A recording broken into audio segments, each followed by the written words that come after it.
Is it the participants allowed to chat or speak? They are allowed to speak? No, sir, participants will not be allowed to share their screen. If they have any queries, they can mention that in the chat box. I'm getting echo of your voice. Some two hostess you are connected.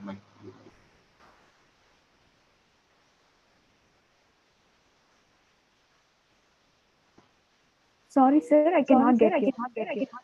No, I'm getting echo of your voice. I think you might have connected to. Even we are getting echo from your voice, from your end.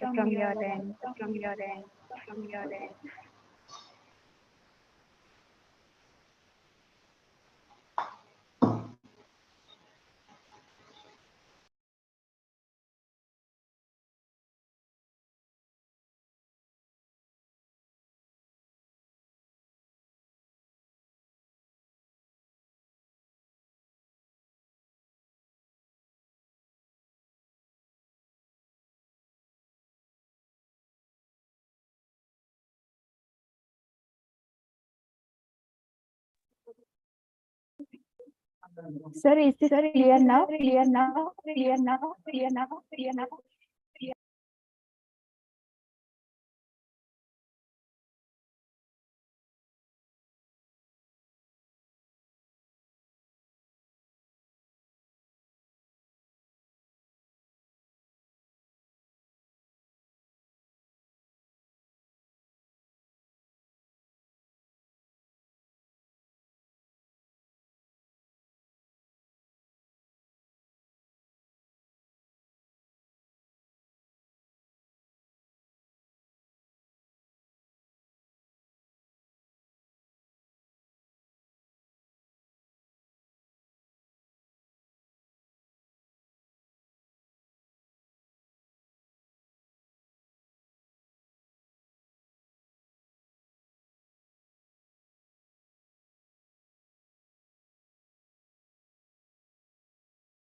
Good morning, everyone.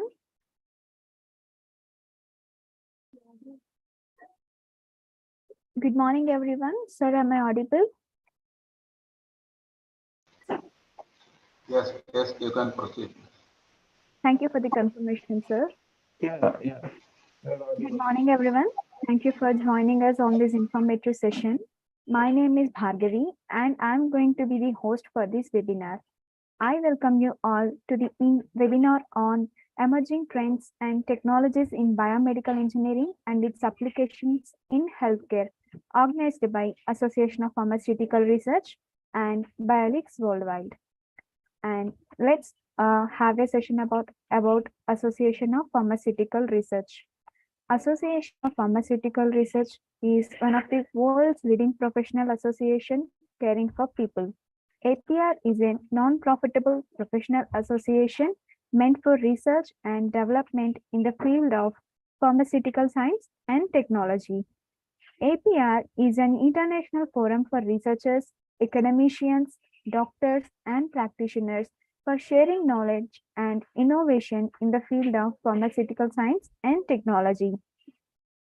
APR aims to bring together worldwide researchers and professionals, encourage intellectual development, and providing opportunities for networking and collaboration.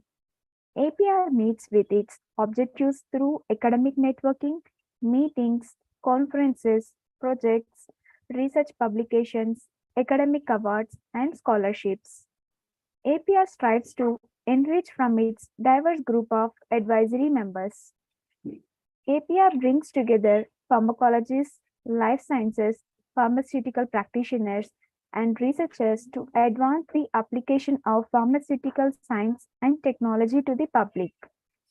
APR delivers access to its members and industry's most essential technical information by organizing conferences, workshops, annual convention meeting, and provides networking opportunities both locally and globally. Members have the ability to stay current in their chosen profession, connect with peers, and invest in their future. So let's start our session today. Now, I would like to invite our first speaker, Dr. S. Rajkumar, to give his speech on topic role of AI and medical application.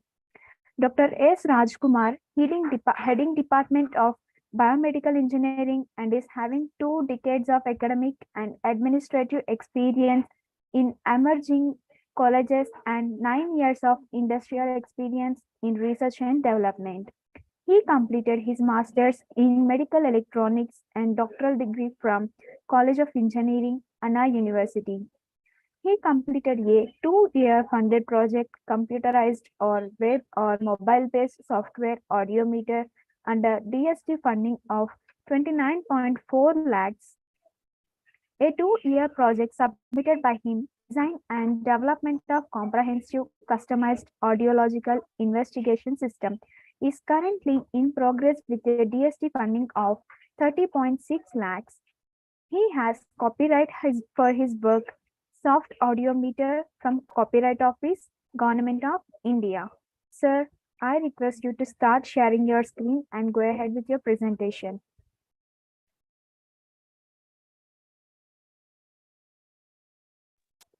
Dr. Rajkumar, you can start sharing your screen, sir. Yeah, I can share the screen. Ma'am, to what time I need to stop? Now it is 10:15. 10:18. Sir, yes, sir. 30 minutes is allocated for your presentation, sir. Yeah, thank you. Thank you very much. Thank you.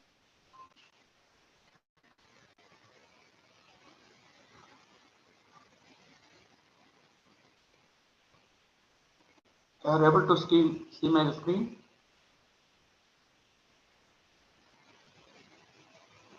Yes, sir. Now we can see your screen. Thank you.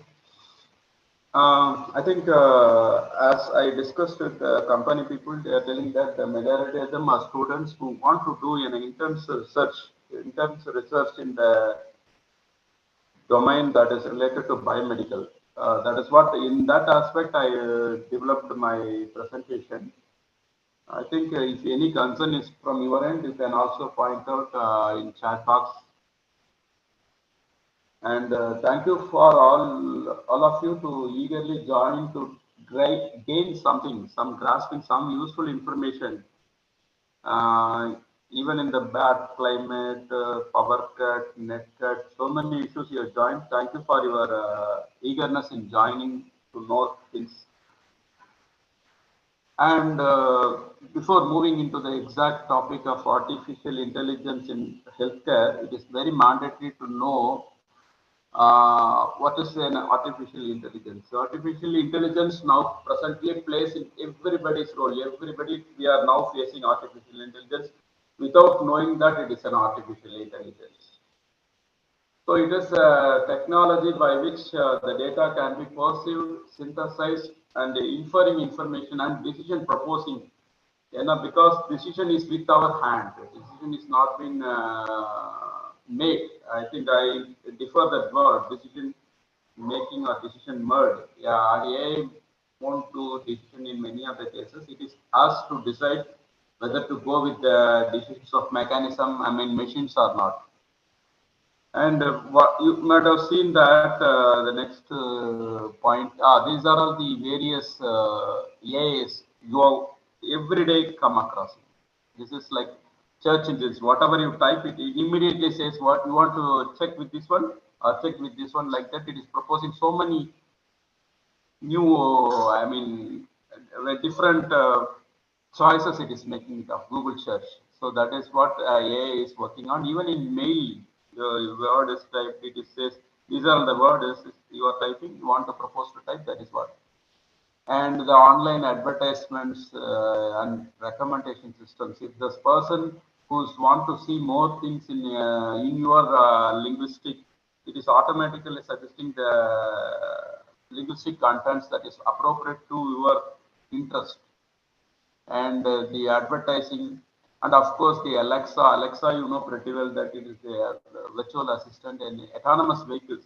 Now it has been quite popular in abroad countries, but long in due course you will get more autonomous vehicle in our city also, and no need of drivers. And automatic language translation, it is you might have come across this facial recognition and image labeling and some spam filtering. Some of the unwanted, potentially dangerous mails can be posted into spam instead of your inbox. Decisions are made. Sometimes it will be asking you to say it is looks safe or not. That it is the thing. And these are all the potential. This is not limited to this one. There are different domains wherein which in finance, the stock marketing, proposing the trending of stocks, and social media enormously developed, entertainment, education, gaming, artificial intelligence, gaming is extraordinary thing. But of which my focus is given to this healthcare. Obviously, this will be vital because all this, I think it is 800 crores, right? All the population will see definitely require a care, because there are a lot of potential dangers we are facing in the aspect of food, in the aspect of social media, dangerous health point of view. We are facing so many dangerous things right now. So healthcare is being keep on increasing. That's what I wondered. This pharmaceutical company wants to do a biomedical scheme, because pharmaceutical, it is mostly belongs to biotech, and biomedical is totally different from biotech in the aspect of equipments and analysis. Not in the, but both are focused to the humankind. That is human services to humankind. Both the departments or both the wings are equally contributing, but their genre is different. Right? So now we move on to this healthcare perspective. And this is even every day, but steadily applied over to healthcare right now. AI in healthcare assists healthcare providers in many aspects of patient care.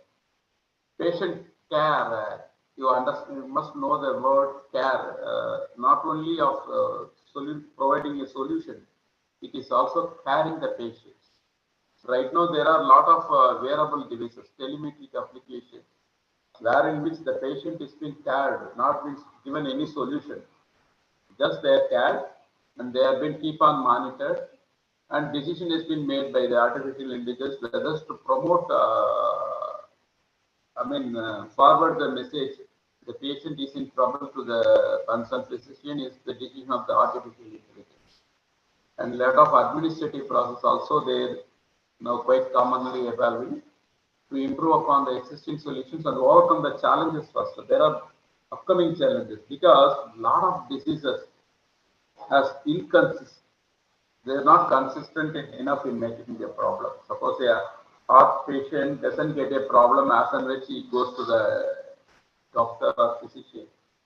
It will be there during his routine works. So there will be a challenge faced by the cardiology patients to go to the doctor as and when required. Because it is not possible. He may be away from the hospital 25 kilometers, 30 kilometers, 100 kilometers. Sir, sorry to interrupt you.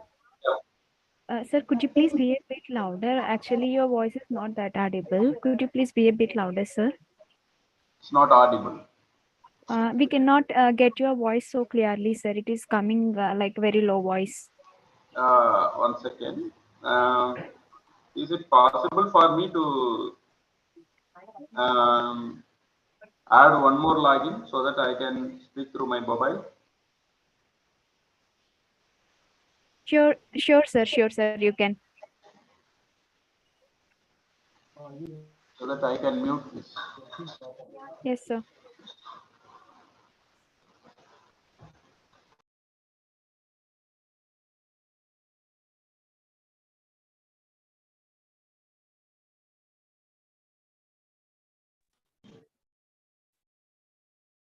Am I audible now?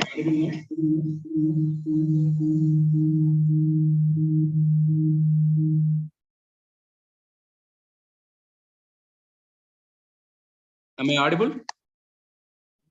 Yes, sir. Now you are audible, and your voice is also clear now. Okay, good. Good. Thank you. Thank you for the. Yeah.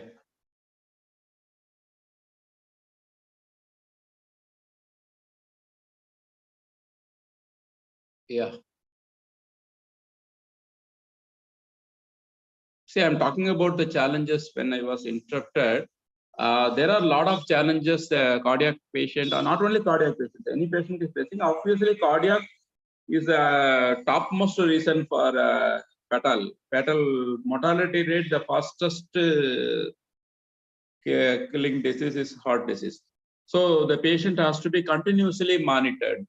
So that is very big challenge for the thing.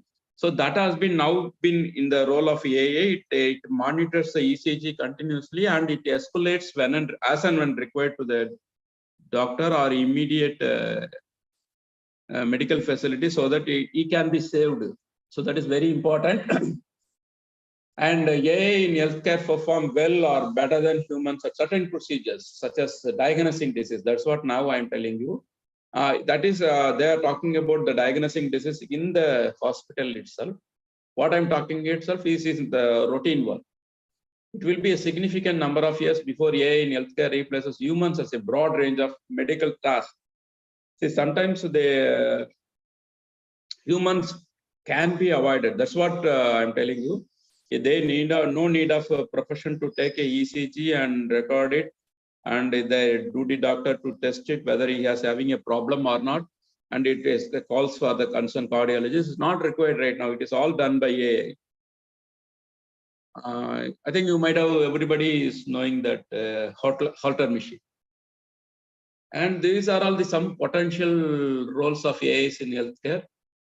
Diseases are spotted out early because sometimes there could be a possibility of missing some vital information. It's not a, we could not blame any physician for it. See, it's a human possibility of human error may there, but the AI doesn't spare anything. So it will be, any diseases can be spotted early. And improved decision making. A suggestion from another expert. An expert or AI almost are cumulative, interlinked subjects. An expert system is not only the knowledge of an individual doctor, it is a compressed knowledge of 100 doctors. You might have seen in like in a movie, right? 2.0, there in which the surgical procedure is given by a robot is better than a person who has who performed more than 1,000 surgeries or like that. So the machine is suggesting a different procedure, because that is possible because the intelligence of the machine is not only from the particular person, it is the intelligence of 1,000, maybe 100,000, depends on the system, how it has been developed. Based on that, the decision making is better decision making is possible with the machine, and the support given for the treatment. That's what now I am telling you, that Holter machine. And end of life care. End of life care is a treatment that is given to any individual during his end part of the life, like a palliative care. You might be heard about this. And there are continuously connected care is possible, and AI enabled wearables. That's what Holter mission I'm telling you. And emergency care, this is also falls under the same category. Any emergency care can be attended. And the future of AI in healthcare is obviously tremendously increased. And this another point to be making. There are you can see the different possibilities, different points. The patient here, you can see a patient. He can send his real data to the AI. It goes to the diagnostic, and radiologist will see. And from this, the images, data can be goes into the AI, and the decision support is taken by the decision. And there will be analysis if the patients, when the researcher wants to do a potential analysis over this data, he can do is.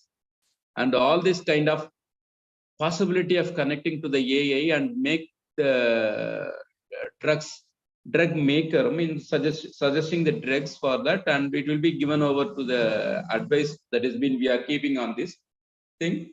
So that could be a loop, a continuous completed loop will see about all these persons has been connected, and a solution. Ultimately, the patient requires a satisfied solution. What is the correct solution for that problem? And yeah, in that there are in the AI there are a big important potential area where in which AI works on is called machine learning. Machine has to learn. Machine means the system, computer system, where in which all the data has been poured. And this machine has a tendency to learn the data, human data, medical, clinical data. So machine learning is one of the most common forms of artificial intelligence in care. Without machine learning, nothing is possible. So it's a broader technique at the core of many approaches to AI and healthcare technology, and there were many versions of it. The majority of AI technology in healthcare uses machine learning, and precision medicine applications require data for training, for which the end result is known. This is known as supervised learning. The machine can learn with the help of supervisor or without the help of supervisor. That is also possible. Without the help of supervisor, I will see in subsequent minutes. That is what deep learning. Deep learning models typically have little meaning to human observers, and therefore models results may be challenging to delineate without proper interpretation. See, before moving into the learning concept, I at least need, your focus in this. This is the basis for the neural network. Neural network is the basis for human brain. Similarly, neural network, artificial neural network is the basis for machine learning and expert system, AI, whatever may be the name called. All our intelligentsia, total intelligentsia of a human brain versus biological neuron. So this neuron is similar to the artificial neurons. You might be somebody might have across. There are different inputs has been given to the neuron, and it is summated, and there will be a threshold applied in which if crosses the output, the summated input crosses a threshold, output will be delivered to this axon, and it goes to the dendrites, it goes to the other part of the neuron. So it is a cyclic connectivity of neurons, trillions of neurons across the body, across the human brain. So that is the basis for our intelligentsia or actions, the data taken from the sensory input, sensory nerve, and the actions given to the motor nerve through the output of the biological neuron, all this process. Our intelligentsia is never comparable with anybody's intelligentsia, but the machine now acquired the intelligentsia of different persons, stimulated together, and it accumulates based on the decision makings. That is what, and the computational power of the machine is excellent. That is what majority of the time we think artificial neural network plays a better role than us. But of course, it has its limitations. Now we don't want to go in depth of the limitations that is given to the artificial intelligence, but we should admire the development, because artificial intelligence is, of course, the development of a brainchild of the natural intelligence only. It has been not totally a different entity that comes and dropped in the earth. It is from the natural intelligence. And this is the comparison I made from biological neuron versus artificial neuron. So this is like the hidden layer that takes the input. This is not a restriction that we need to have only 2 layers, hidden layers. We can make a number of layers as and when the system requirements. But the thing is, if we go increase the number of hidden layers, obviously the complexity of the network goes high, and the computation time is also goes high. If it is really required for the system, we need to go. There is a trade-off, time and complexity.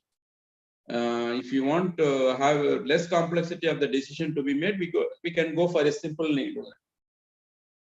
There is a output layer accordingly, and this is what now popularly emerging technology. Actually, it is a subset of machine learning. Machine learning means machine has to learn.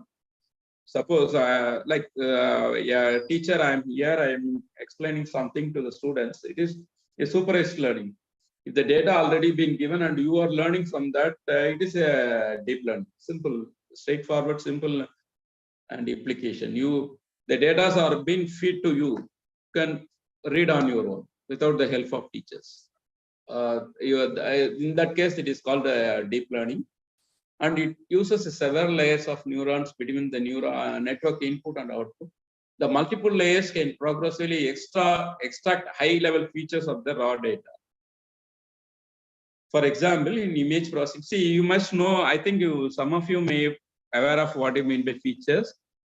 It's a simple, straightforward application. If I'm introducing a friend to you, you identify him with this features, some of the features, like eyes, face, and mustaki, whether he has mustaki or whether he has bird. Like that, you identify him with his features. That's called features. Anybody has his unique features. With that only, you are able to recollect who is the friend, what is the name of his friend. That is called label here. And this case, suppose if I'm not telling anything about his unique features, you are grasping the features of his and store it in mind, and you are recalling. That's called deep learning. If I am telling he is so and so, he is having this kind of features, he is having this kind of things, he is having, and that you are able to recollect, it's called machine learning. That is the difference. And deep learning is drastically an improved performance of the programs in many important subfields of artificial intelligence, including vision, speech recognition, and image classification. And deep learning uses CNN. CNN is another powerful neural, is a broad, classification of a neural network. There are different architectures of neural networks available, artificial neural networks available. Convolutional neural network is a powerful one in the aspect of imaging modality. for many or all features of this, because CNN is a basic, very basic architecture for deep learning. Deep learning is a process by which how the learning process has been done. There are exclusive algorithms for that. There are exclusive architectures are there. Architecture is a hardware component, like on a hardware component. Actually, it is a software, but appears to be a hardware to the individual. And algorithm is totally a software portion. Both combinedly together, it works to give a suitable solution to the individual. So CNN is the very much appreciated architecture, and there are exclusive convolution algorithm for that. Cumulatively together, it gives a solution to this. And RNN is another terminology. I think you people majoritarily fantasize with jargons, different jargons we are using. But ultimately, I am very much interested to know the fundamental things. What is the fundamental explicitly you can say about the network? The convolution neural network gains its name because there is a convolution process that has been done inside the neural network before it goes to the different layers, convolution layer and pooling layer, and fully connected layer, FCN. There are, before to this, it is convolution process. Similarly, this recurrent network, neural network, is finds application because it has been not potentially used for images. It is used for a sequential data, a time series data. The data is occurring in a sequence. We need to go for RNN. Without knowing the basic requirement, we should not go for RNN. We should not go for CNN. So say RNN, there is a input required for the processing of present input from the past output. In that case, we need to go for RNN. So it is majorly used for text analysis and text thing and sequential of phrases analysis. And that case, we need to go NLP. Also, we can use RNN. Machine learning versus deep learning. You can see that there are almost the classification. You must see in a machine learning, future has to extracted with the help of algorithm and the human brain. Human intervention is mostly required in the aspect of future extraction. So that is what machine learning. Whereas in the deep learning, that portion has been embedded with the neural network itself. The future extraction is also done by the neural network. There is no need of human intervention in this. What are the features I need to see to know what is this type of vehicle? I don't need to feed any features. Just I put a different images of this car, brand or model, different sites of forces images. The machine itself diagnoses what are the different features, and based on that, it will identify the output. And very important thing, since we are going to intervene in this portion, we can have a less number of images is sufficient for this classification neural network requires. But whereas in the case of deep learning, you might have heard about it. If deep learning of any medical image application, you require 10,000 images or 20,000 images minimum, because the features it has to extract from the given images. So that is why deep learning requires more number of images to get accuracy. This is what I think it is there. See, traditional machine learning, the data is very low. Also, it can achieve a better performance. You see here, better performance. But as you practically know, it will reach only to this performance.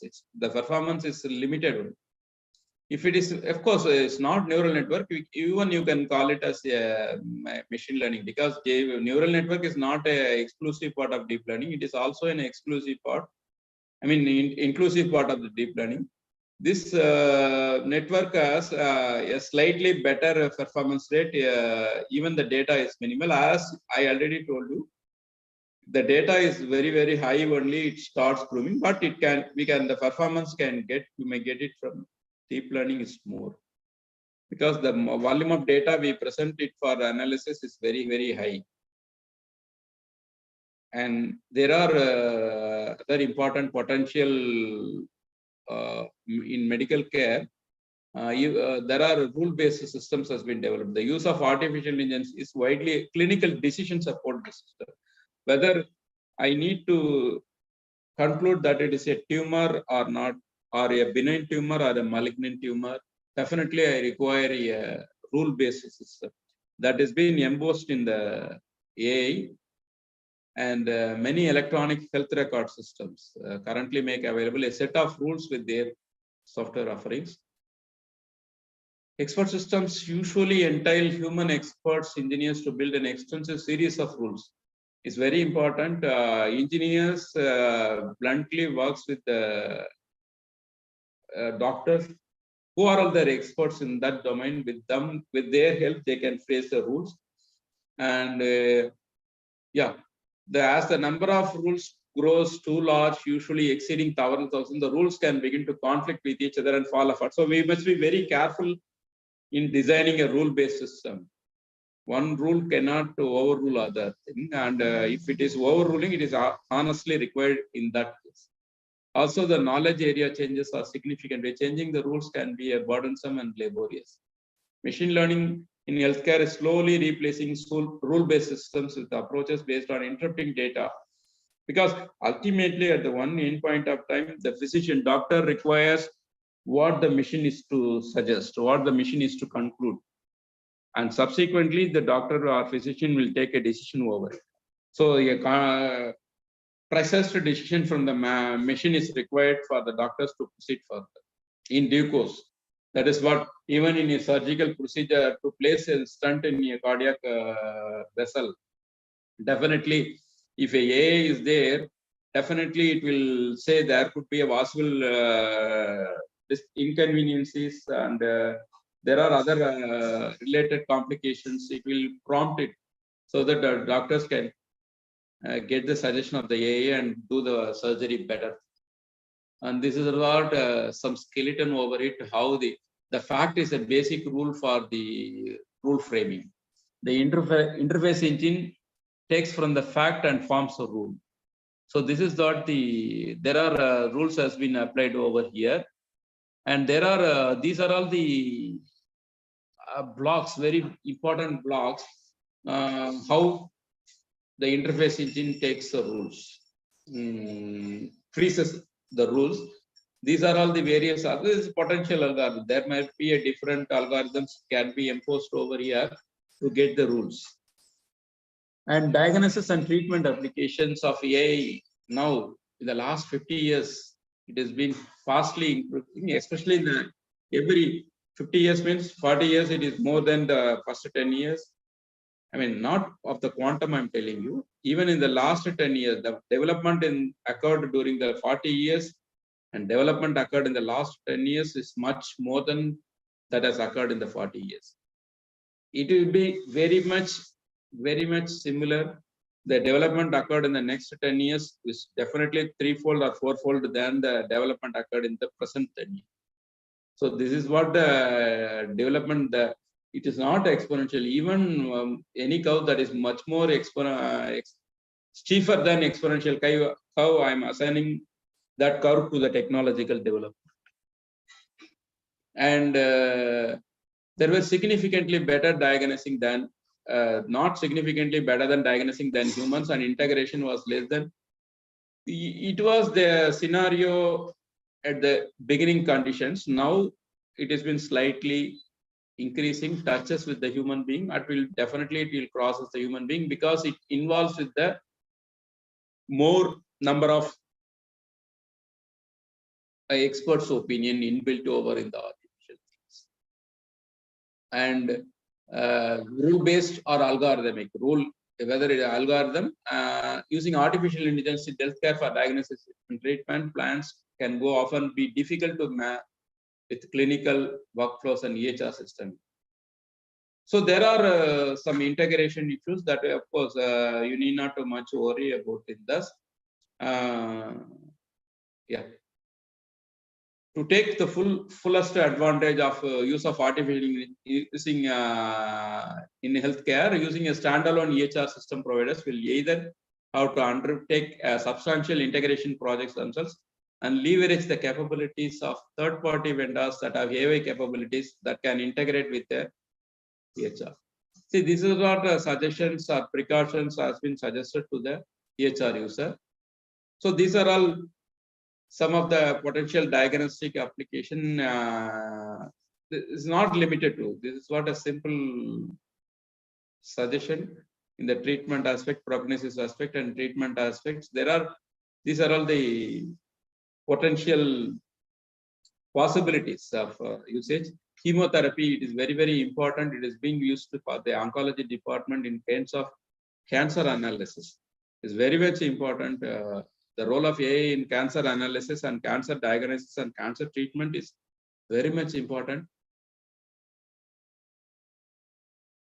And the NLP is another, though we may not consider it as a NLP, natural language processing, is not away from AI healthcare, because the NLP has been popularly now used in the speech therapy. That's what I included, this NLP process in the healthcare. I mean, artificial intelligence healthcare. In speech therapy, there are a lot of NLP modules are being used, because the subject could not able to listen some of them as speaking. All the deaf, born deaf are dumb, obviously, because they don't hear any sound from right from the day one. They couldn't speak anything. But this language processing in the system aspect, they can able to pronounce better thing. Anyway, that is a different important genre, NLP. So these are all the basic application in the case of NLP, natural language processing. In this personal voice assistant, you might be embedded in, it is always embedded in the Android application. It will be very much helpful. There are some medical administrative reasons also, where in which AI finds wide application. Claim processing, insurance claim. No, it is whether the insurance people will see a case record of the individual to settle down the claim, and what are the possible cases where in which the problem can occur, and all this thing, administrative process. There are, obviously, you might be heard about this his hospital information system. This finds a wider application. Right now, every hospital, especially corporate hospitals, so the hospitals that has more number of branches across world, across India, definitely require a strong hospital information system. In this, the not only of managing the data or the intelligence of artificial intelligence applications also find wider in the case of hospital information system also. Millions of claims. So insurers and providers must verify whether the millions of claims submitted daily are correct. Identifying and correct coding issues and incorrect claims save all parties time, money, and resources. And these are all some startups. It's not limited to, again, I'm telling you, just for an example or analysis, you people or young people will have find wider scope in AI in healthcare. You may concentrate more on this. This is a glimpses through this webinar. We throw some light over the potential areas where in which you can work. Imaging modality finds a wider application. All sort of images like X-ray, starting with the digital X-ray, CT, MRI, SPECT, every image, ultrasonic images, every images has a potential insight to the diseases, giving potential insight to the diseases. And of course, there are signal analysis like medical signals, electrical signals from the human body like ECG, EMG, EOG. So many electrical signals analysis can be done and take a better decision using AI is possible. So AI-based analysis is a subsequent scenario of the. To be frank, I'm telling to my students that in a wider sequence, a 2-minute scan of our human body can tell about 500 different odd parameters. The value of the 500 odd different parameters in our body is a eminent thing that is definitely come over in the subsequent. We may not at our age may not able to see the technology, but you people definitely see the technology. Scanning of over your human body by 2 minutes, n number of parameters can be immediately printed, so that the doctors or any physician can take a further analysis based on the deviation. Suppose there is a deviation in a creatinine value. Now we have slightly developed a tool that been used to tell the deterioration of kidney performance based on the imaging analysis. Like that, every different corners of the global, there are different analysis has been going on to know everything from. Even I think I seen an app in the Google, developed by Google. By seeing iris of an image, the blocks in the heart can be visualized or predicted.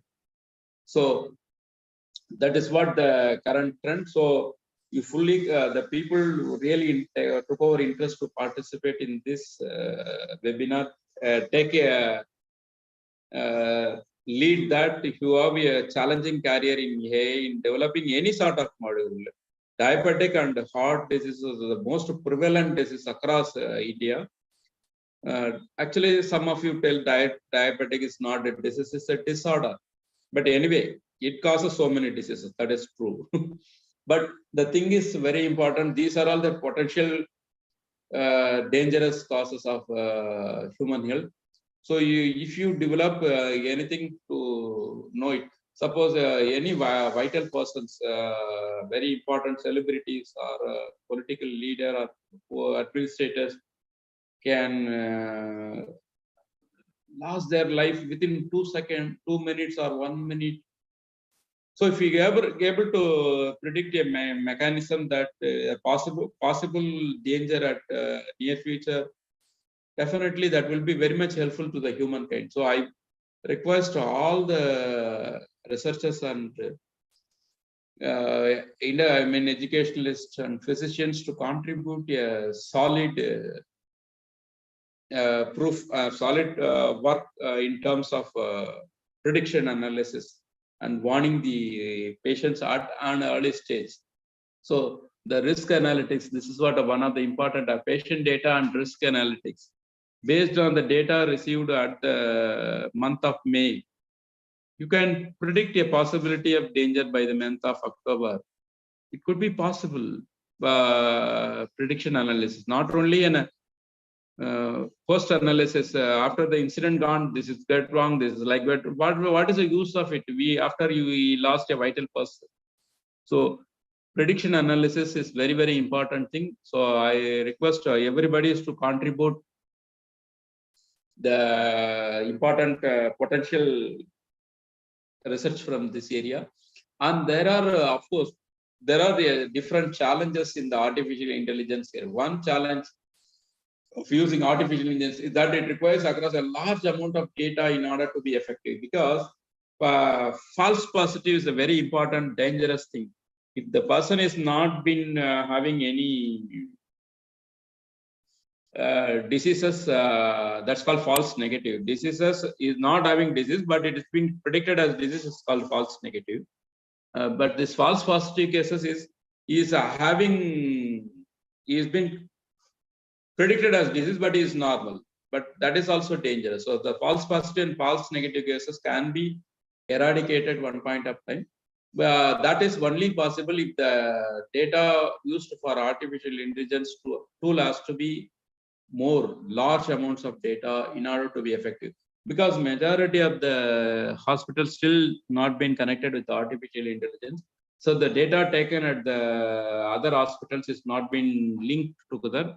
And similarly, the data taken from a different private hospital is not linked.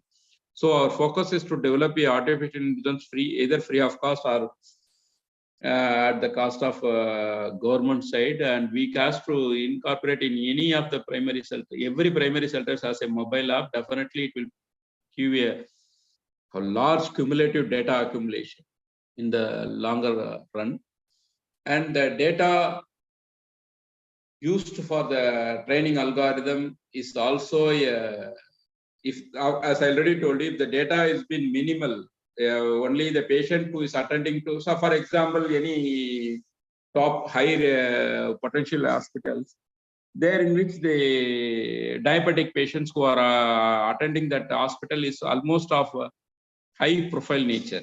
In that, they don't get a samples from the all classes of people. So that definitely the decision taken out of that data is being a biased one, not being an accurate one. And so that is a potential. So there is a standardization across different artificial intelligence and also there, and the results are being combined and the data are being combined from multiple sources. There are a lot of steps we need to put forward. This could be, as I already told you, I told the different avenues, different areas, different requirements, and the challenges.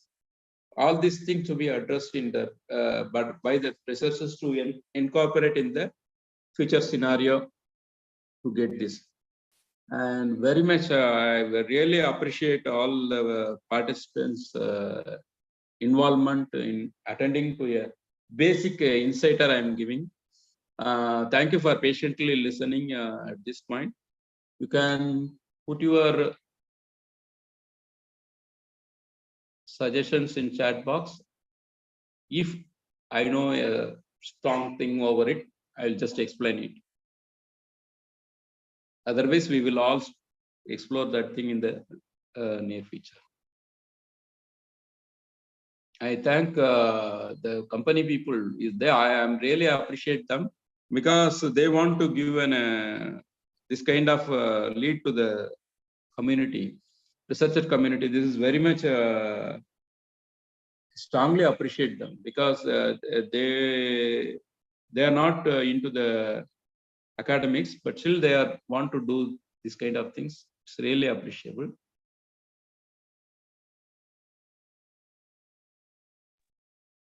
Thank you for your informative session, sir. And we thank you very much for joining us today in this session. And any questions from participants, you can have your queries in the chat box so that sir will be answering for your queries.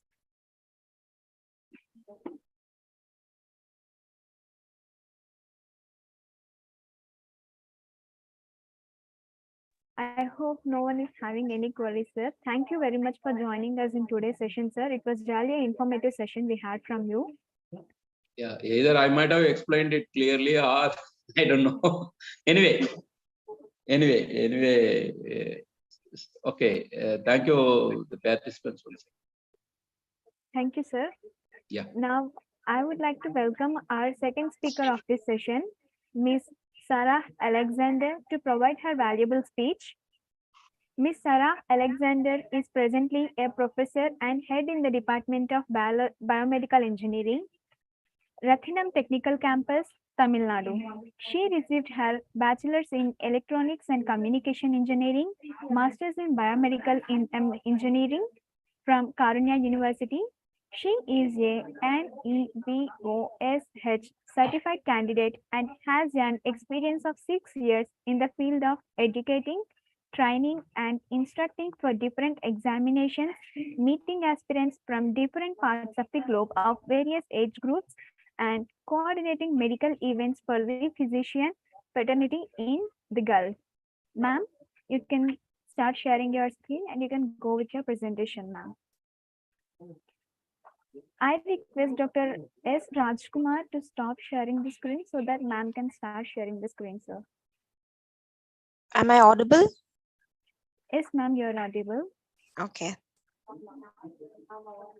Okay, once let me try for sharing the screen.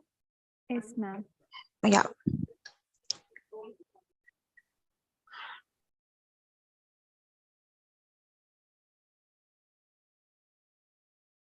Okay, so is the screen visible? Yes, ma'am, your screen is visible and you are audible too. You can go with your Thank you. presentation now. Thank you. Thank you. A very good morning to everyone here.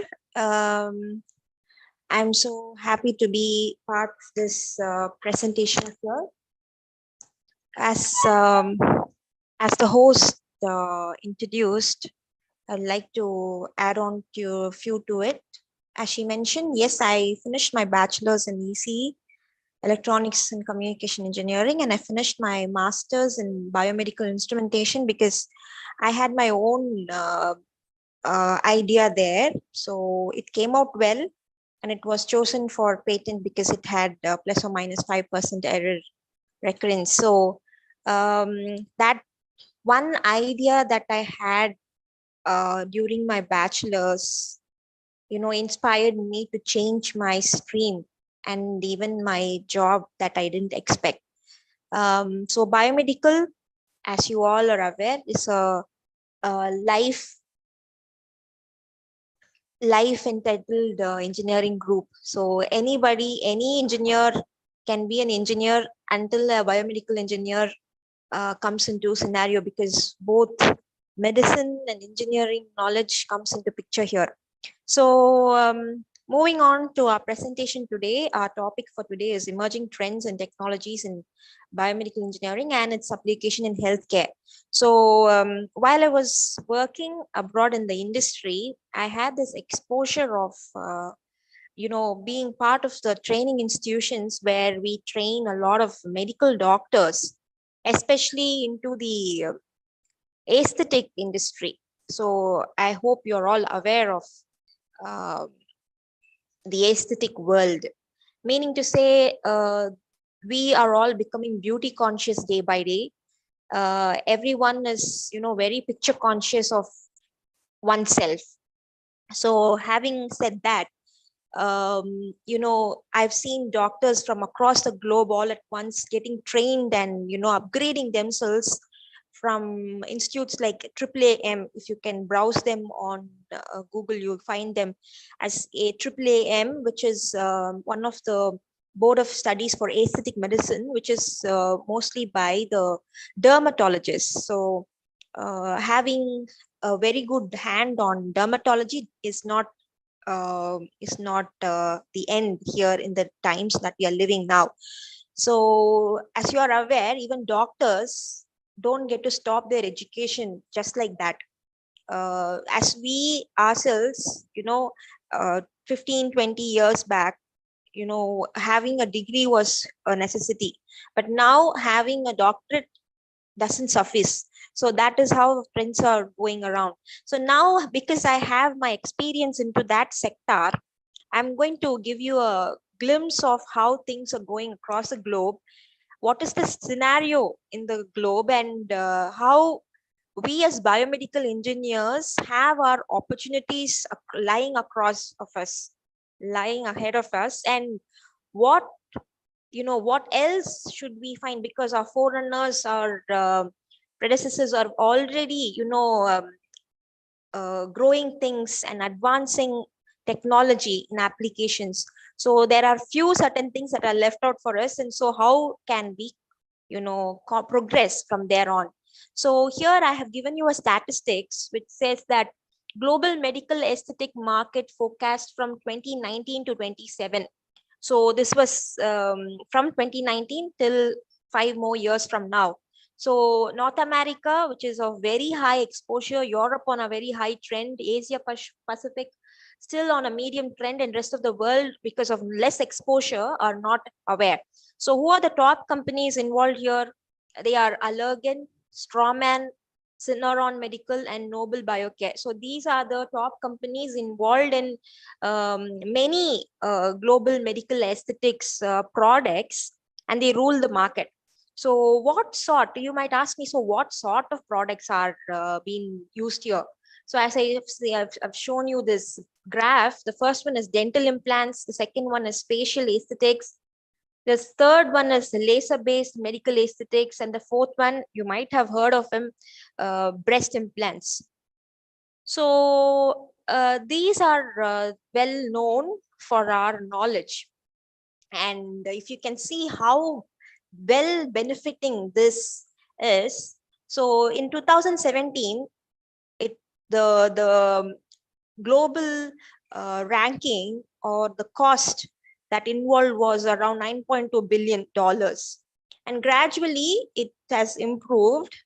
Yeah, so it has improved and it is expected to be around $18.5 billion dollars by 2024. That is in 2 years from now. Non-surgical procedures segment share around 6.6 billion from 2017. From 2018 to 2024, around 10.2% contribute for the surgical procedures sector, and female segment share around 2017 about 80.2%, because we've become very beauty conscious, especially post pandemic. Everyone is thoughtful about how they look, how the contouring is on their face, how the brow shape is on the face, so on and so forth. So if at all, the right side of the picture, the regional insight share how North America market revenue is around 3.9 billion, and the APAC industry, which I'm going to throw some light on in the future slides, around 12.5%. So this is the medicine market. So coming down to what types of aesthetic medicine we have injections and dermal fillers, chemical peels, facial liposuction. I believe that you're all aware of the term called liposuction. So liposuction is nothing but sucking off of fat off from a person's body. Having said that, being weight conscious also comes into picture these days. So when it is liposuction, there have been scenarios, there are people, there are specialists who work on sucking out the entire deposits of fat in a person's body to help them get rid of the fat accumulation on the outset. They help them to reduce the weight.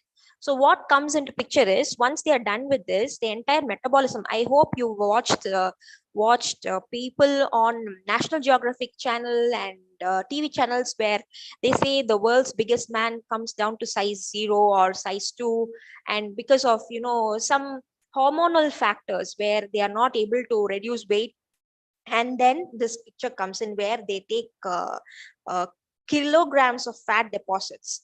So that is liposuction. And here I'm talking about facial liposuction because as I mentioned, facial liposuction is related with aesthetics, and rhinoplasty, as the name indicates, rhino means something involved with your nose, reshaping of your nose, elongation, contouring, or reshaping in general is rhinoplasty. So specialists happen to ask the advice of or advice or suggestion of how the patient wants to look, or how he or she wants to moderate the look on their face. Because of course, if you are aware of the Indian cinema, there are many stars, many politicians or big shots on the whole who prefer this, and they've changed their appearance as well. So this comes under one category, and the second one comes under another category, body contouring and cellulite treatment. So this also comes under aesthetic medicine. The third one is being laser and IPL. I'll be briefing on that. Fourth one is cosmetic dermatology and hair removal, transplant, and reduction. So these are the important types that we have in aesthetic medicine.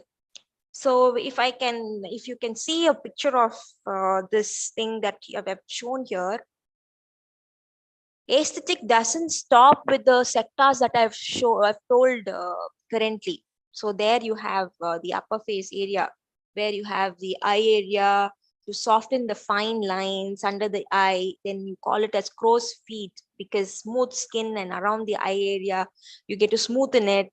And then the mid face area, you have accordion line, cheek area. So this is how they eradicate based on aesthetic performance. So these are the different problems that are addressed when a dermatologist is being consulted, especially a aesthetic dermatologist.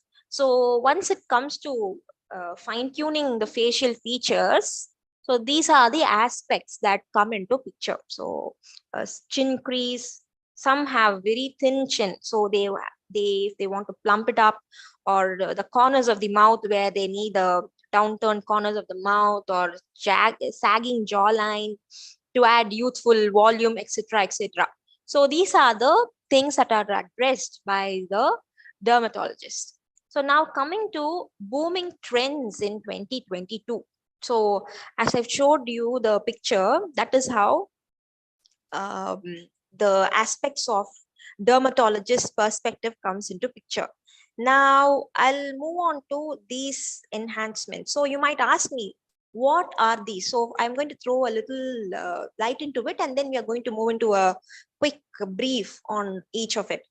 So chin enhancement, the name suggests, and it's self-explanatory, but I'll be giving you 2 or 3 add-ons there, combining treatments and new injectables, the brow lift, radio frequency skin tightening, etc.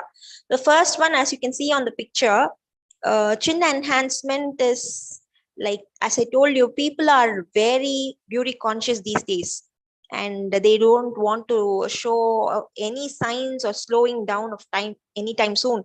So they seek enhancements to create a better facial balance, to improve their side profile, and helps, see in the second picture, the after picture shows, a subtle submental angle look deeper, and their face, the neck is elongated. So for temporary improvement, they use fillers. Fillers are nothing but injections where you have different chemical composition, where they use it for a time period and they inject it into a particular part of the body, as I've told in the previous slide here.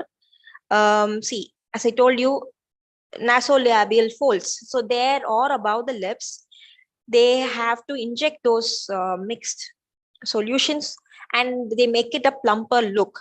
So here, apart from that, you also have something called as the second title named as combined treatments, where injectables or lasers are used. So here you can see this word called as Botox. Botox is nothing but a chemical. We call it as botulinum oxide. So here what it happens is the usage of this freezes the muscles to stop creasing and wrinkles caused by facial expression. So there won't be fine lines, the age wrinkles won't see on your face, and for that they use Botox. And there is something called as fillers also. So this is a combination of both chemicals. So these I believe that most of you all are using makeup products, and hyaluronic acid is now in the market in a normal tube of facial cream.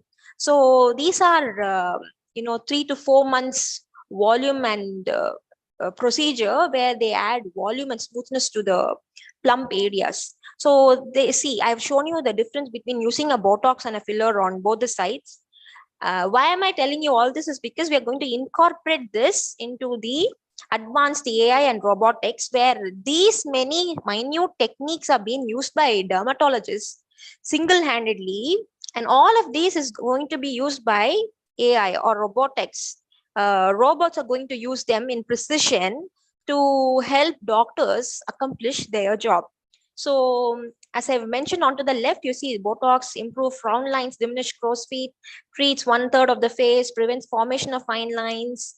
So results up to 5 months. So this thing is going to be overtaken by robotics. That's what my theme here. So here I have something called as brow lift, the same person onto the left and to the right, and see a lot of difference on both. She's completely injected from top of the face to the chin. And here the next one.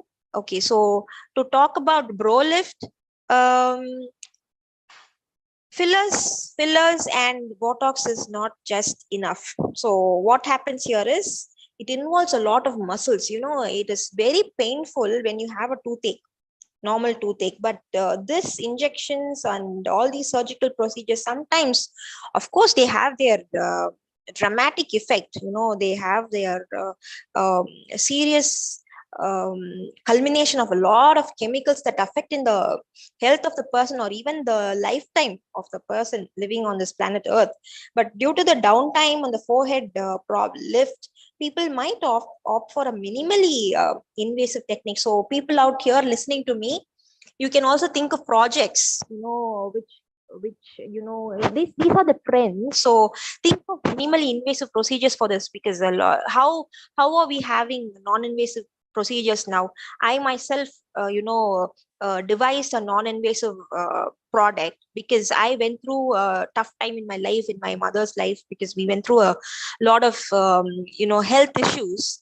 And that's when an idea was born of thinking of a non-invasive device. So these are really painful. So I put forward a idea here where you can easily think of a non-invasive technique for all this.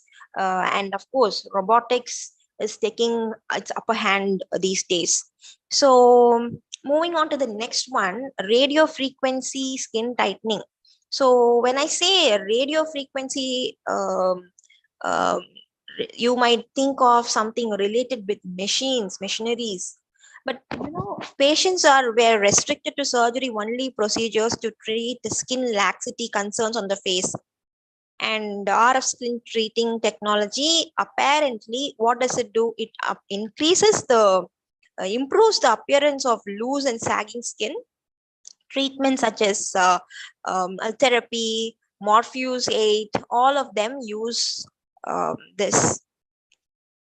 So to give a short glimpse on what happens here is RF waves, when they are passed on. See, I put a picture here where RF waves are inside, sent inside the skin, right? And I believe you're able to see it. So what happens there is RF waves have this tendency generally to heat things up. So it heats the deep layer of the skin to between 122 degrees and 167 degree Fahrenheit. So approximately around, I think it's 50 to 75 degrees Celsius. So when that happens, when you are maintaining a temperature of over 115 degree Fahrenheit or 46 degrees Celsius over 3 minutes, what happens is the body is pushed to an extent to release heat shock proteins. So these proteins, what do? They simulate your body to create new collagen fibers. So I believe that you all studied about collagen, right? The property of the elasticity of the skin is in collagen. So even now many makeup products come with this inhibited property, which says increased production of collagen. And there are many seeds these days that doctors ask us to take, like pumpkin seeds and so on and so forth, like your flax seeds, which improve the skin texture. Why? How does it do? It simply helps in the production of collagen. Okay, collagen is nothing but the part of the skin or the component of the skin that helps in the elasticity of the skin, which gives you a smooth look. So see how it is all related. I want you all to think practically here.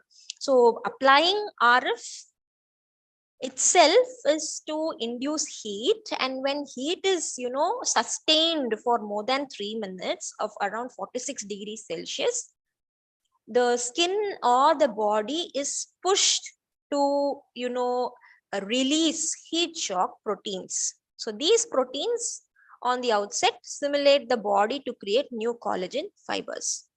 Hope you all understood. So the procedure normally takes less than an hour and it should be nearly painless. It's non-invasive because you don't use any syringes of that sort. And what are radio frequency waves? I believe you are all aware. They are a form of radiation. It is the release of energy in the form of electromagnetic waves. And it can be classified as low as it can be done in the form of low energy or high energy, depending on the amount of energy released. So you are aware that X-rays and gamma rays are also examples of high energy radiation, while RF waves are considered low energy. So radio waves, Wi-Fi, microwaves are all forms of RF waves. So here it is used in skin tightening, about 1 billion times less energy than X-ray. So see how beneficial this sort of procedure is. So the primary benefits of RF therapy is that tightening your skin and getting rid of wrinkles. So RF therapy also helps in fighting sun damage due to its ability to simulate the improvised collagen production, and it also helps in fighting sun damage. So these are the positives of radio frequency skin tightening. So here I have given you the epidermis and dermis layers here, and epidermis, as you are aware, is the outermost after the skin, and the dermal is the second. So see how far it travels. It has the tendency to penetrate through the skin, and of course the waves are reflected and the procedure is taking place, and the blood circulation also improves. So moving on to robotics in aesthetic medicine. Why do we use robotics? Why do we use robotics? So food transport and supply support. Robots are used in cleaning or disinfection tasks. They're used in storage and distribution of medicine, surgical assistance, administrative and logical tasks that are routine and burden the healthcare workers, and also in teleassistance. I hope you're all aware of how well it has been used in teleassistance.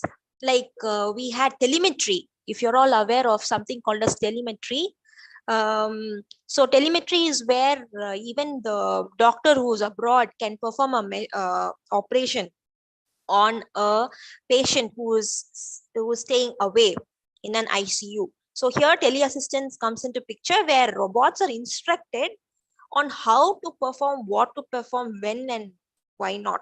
So that's how robots are used in teleassistance. And the advantages of using robots in aesthetic medicine is, in general, using them in medicine and healthcare is shorter hospitalization, reduced pain and discomfort, faster recovery time and return to normal activities, smaller incisions, that's what I've been talking about, less invasive, resulting in reduced risk of infection, reduced blood loss and transfusions, and minimal scarring. Because we're all, of course, very conscious of something that happens onto a face, especially. So robots here, hair transplantation. So I'm going to give an additional input on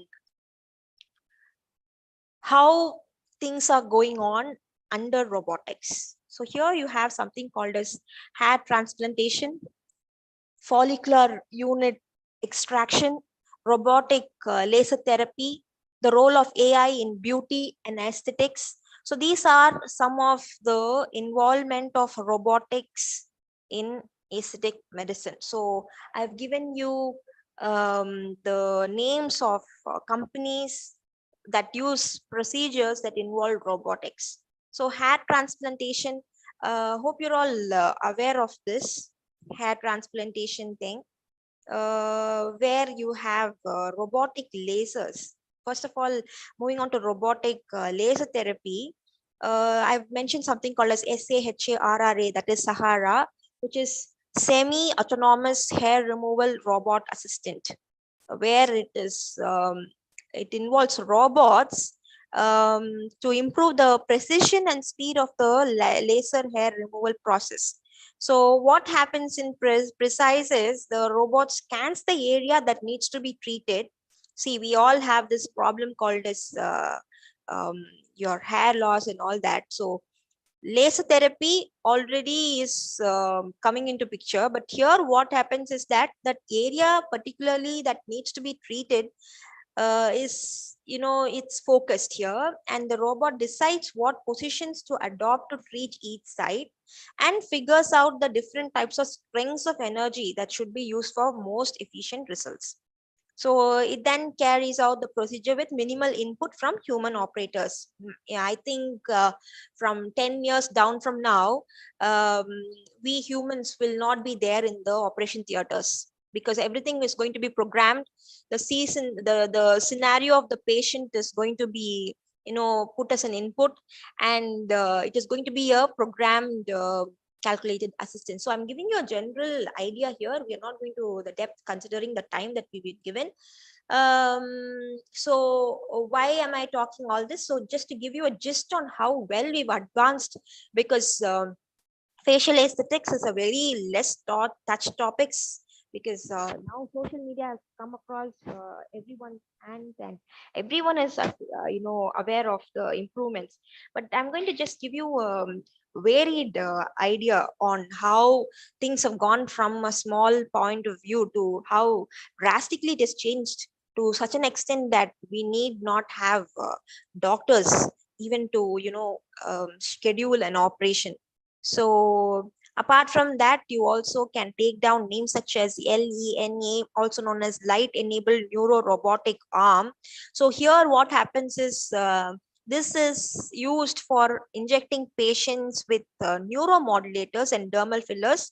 The reason, I hope you are aware of dermal fillers now, which I showed you in the first few slides. So robotic fillers use a robotic arm, and that, even so, the tech still relies on a doctor's input on how it should be applied. So the provider programs the tool. You have a lot of programming languages in robotics, so that's where you are using it specifically.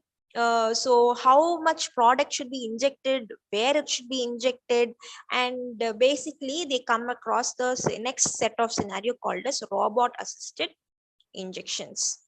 So when I say all these, you might think, are they certified? Yes, of course they are certified.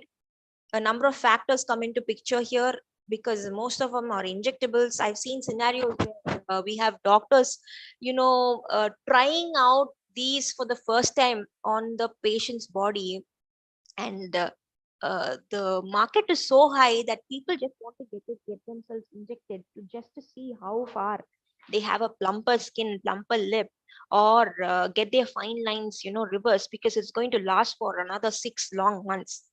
So howsoever, the nuances have come across to such an extent that they are improvised to a stage where computers and AI are going hand in hand. So these are the major role of. The next one is the role of AI in beauty and aesthetics. Perhaps more than robotics, AI has found a purpose in beauty. So there is this term called as HAUT.L is behind many of the skin analysis tools that even if you are aware, L'Oreal unveiled the first AI-powered device for skincare at the 2020 CS convention. And the editor allows users to try on popular aesthetic products, and people usually visualize medically accurate results. So it's coming to the engineers part. So now you might ask me, see, what are we as engineers going to do? So we are at the stage of the point where we as engineers are going to simplify things and feed them to robots, or you are going to plan for things that are going to make things non-invasive. Here we have a lot of chemical peels, if at all you can relate, chemical peels and injections. So that is where our role comes into picture, where we think of how you can minimize the usage of injections and chemicals, which are directly associated with a lot of life-threatening diseases. So here I have some flexible electronics which were designed from IIT Kanpur. So a lot of solar cells and all this. So we are in a stage where we have a zinc glucometer, a microneedle, fluorofinder fluorescence based sodium potassium analyzer, check urine analyzer. So these are all products developed by students themselves, a bronze screw and all this. So if at all you can come to the first slide, I had shown you something called as air purification antivirus and anti-pollution mask. And here, this got its CE copyright and made in India logo. So this one is devised with nanofilter, a mask which was having a project with associations with Nelson Laboratories. So students are at a stage where we are coming to a stage in production as well. So having given you a clue and gist on what sort of things that are still evolving in this trends, medical trends. So hope you're all having an idea on how else we can develop, uh, products and simulations and AI developed infused techniques. So Dr. Rajkumar was giving a small, not even a small, it was a really good intro on how processed informations on the theory part. So I've given you a gist on the overall facial aesthetic procedures, the booming trends in 2022, and hope you're all benefited out of this. So having said that, my time has come to an end, and if at all you have ideas related to projects, I'm based in Coimbatore, so you can connect me on this number. We can work on it from there. Thank you so much for giving me this opportunity, to the teams that is planning on this. So we were actually well planned and prepared for the first first day that you had scheduled this meet. Since it's been postponed, anticipating the possibilities, couldn't let us do it completely. So anyways, BioLeagues and APR Pharmaceutical Research, thank you for this opportunity. And yes, thank you. Thank you, ma'am. We are very happy to have your presence here today in our session. So many students are having semester exams on that day. That's the reason we have been postponed this to this day. So I request all the attendees, if you have any questions or queries, you can mention it on chat box so that ma'am will be replying to your queries.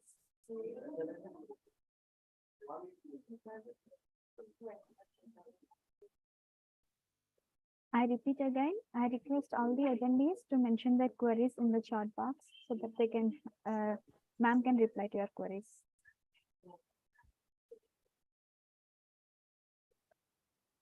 Okay, I think we are clear there. Anyways, if at all you have any queries, you can connect me up on my number. I'm based here in Coimbatore, so we can proceed on your queries and clarifications. Thank you. Thank you, ma'am. Thank you for your enlightening presentation.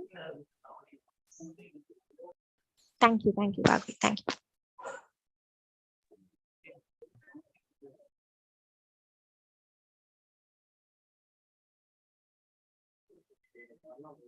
Now, I would like to welcome our final speaker, Dr. Gautam Thakur, to deliver his speech on the topic Polymer in Biomedical Application. Dr. Gautam Thakur is presently an associate professor in the Department of Biomedical Engineering, Manipal Institute of Technology, Manipal Academy of Higher Education, India. He received his bachelor degree in pharmacy, master's in biomedical engineering from Jadavpur University, India, and earned PhD in medical science and technology from Indian Institute of Technology, Kharagpur, India. He has worked both in industry and in academia. He was an international visiting research fellow at Ryerson University, Canada. He has presented papers in some prestigious international conferences abroad and earned accolades. He has been honored with European Doctoral Award in 2012 and Rudolf Kimdin Award in 2009 by European Society of Biomaterials and was also nominated for Young Investigator Award at ISOMRM 2010, Taiwan. He has peer-reviewed international published articles to his credit. Sir, I request you to share your screen and go ahead with your presentation. Yeah. So am I audible? Yes, sir, you are audible. Okay.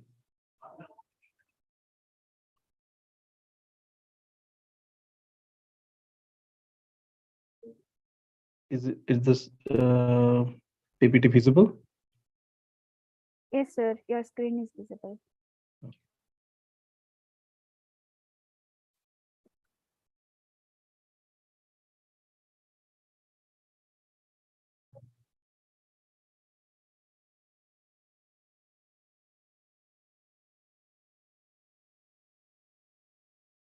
Okay, good morning, all of you. My apology for being a little late. Thank you, first of all, the organizers for having me here. And today I'm going to talk on polymer for biomedical application.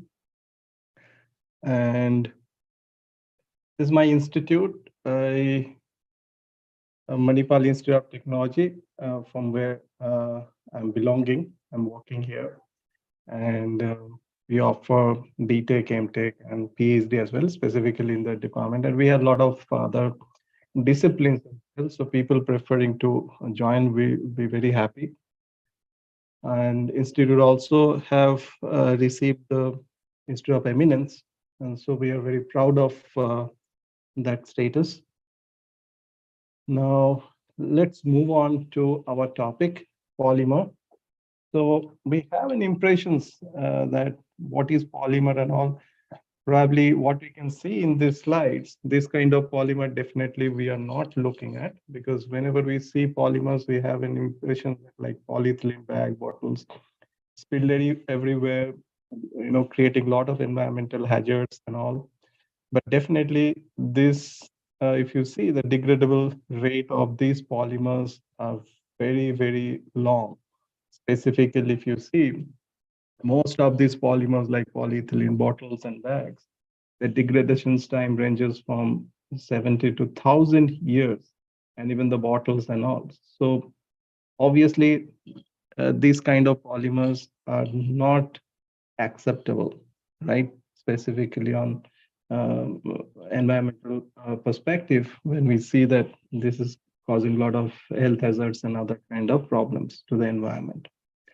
So does that mean that polymers are having all bad effects, or they are not having the good sign or good effect?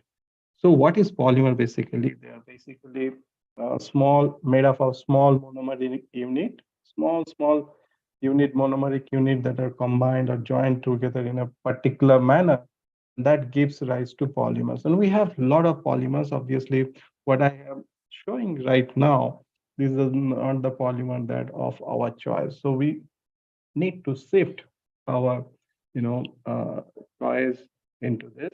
Specifically in the healthcare domain, we need some kind of polymers which can last. Non-degradable polymer as well as degradable polymers. As you can see here, polymers are also used in making hearing aids, dental aligners, X-ray of 55-year-old woman with spinal fusion. So these are the kind of devices that we can make using different types of polymers. Here, what we have used is the PEK, polyether ketone. And the similar manner, we can also see that cranial implants are also made with this kind of PEK.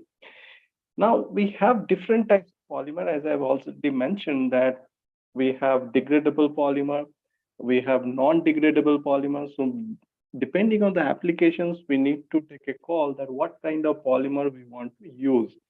So here specifically we want, if you see that we need to put inside the body and we want that polymer to last there for a considerable period of time, then definitely that polymer should be non-degradable. So making an implant and all, definitely will go for using the polymers which are non-degradable. But that is not the only case. There are certain cases when we need to use polymers which are degradable in nature. Now nature has abundant source of such polymers. We can get polymers from various natural sources, and since we are deriving these polymers from the natural sources, they're mainly degradable in nature. So here we can see that cotton from plants, from cotton, that are basically in plants. These are nothing but a natural polymer used to make clothes. And I'll give some examples where you can use nowadays silk and other that can also be used for various biomedical applications. So here also we have silk from silkworms used to make clothes, and also making different kind of other tissue engineering applications. We'll come to know about that. The natural latex from rubber tree, that is also a polymer. You can see that the use of such polymers. Crustacean cells, this sometimes the waste materials. This can also be used in a proper way. Specifically, the exoskeleton part of these prawn or the crustaceans can be processed, and we can make a specific natural polymer called chitosions. This first we get chitin, and then this is deacetylated to give chitosions, and there are ample applications of these chitosions. And also we have different other kind of proteins, as you can see here, the egg proteins, albumin and other things can also be utilized for various biomedical applications. Now here you can see the different kind of applications of these polymers. Now we have shifted from synthetic degradable polymer to biopolymer. Biopolymer, what is biopolymer? Specifically the polymer which are obtained or derived from natural sources. Now these are having a lot of advantage, because when we are trying to put inside the human body, there are a lot of issues that will come into picture. We cannot use any kind of polymer within the body. Body will reject. So that material has to be compatible. It should degrade. So a lot of issues that we need to consider before we use those kind of polymer. Now, biopolymer has those advantages. It can degrade, and it mimics the natural, extracellular matrix that we have that in our body. So these can be used for making different kind of scaffolds and other materials. Here you can see the different applications of these biodegradable natural polymers, or this, biopolymers. Here you can see it can be used for transdermal delivery, for gene delivery, used for making different kind of scaffolds, even for making, matrices for vaccines delivery, regenerative medicines, that is tissue engineering, for wound healing, different kind of tissue engineering like bone tissue engineering, skin tissue engineering, liver tissue engineering, spinal, making neuron and the nerve conduits. So all these things can be used. I mean, you can apply using these different types of biomaterials. And of course, in the drug delivery domain, anti-cancer drug delivery, specific design, different vehicles of the carrier matrices, so that we can guide these carrier matrices to deliver the drug at a specific site, ocular delivery. Most of the cases you'll find that these are used as a vehicle of the carrier. So since I think most of the participants form this pharma background and is meant for that, so we'll highlight mostly on the pharmacy related areas than the other part of it.